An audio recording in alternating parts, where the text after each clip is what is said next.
కృష్ణానది తీర ప్రాంతాల్లోని నిషేధిత అలివి వలలతో దళారులు చేపల వేట చేయడం సరికాదని మంత్రి జూపల్లి కృష్ణారావు ఆగ్రహం వ్యక్తం చేశారు.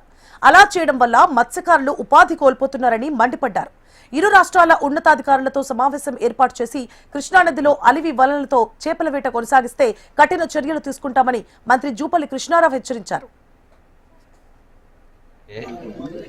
ఏమంటారు మరి కక్కుడు తినాలి ఇంకోటిలో అల్వి వలలు వేసి ఆ చిన్న పిల్లలు కూడా పట్టేస్తాము.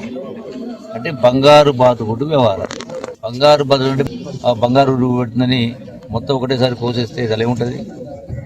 అట్లాగే ఈ చేప పిల్లలు పెద్దగా కావాలి. కాబట్టి నాకు విజ్ఞప్తి మొత్తం గంగపుత్ర సోదరులందరూ కూడా ఈ చేపల చేసే వాళ్ళందరూ కూడా విజ్ఞప్తి, దయచేసి పొరపాటు చేయొద్దు.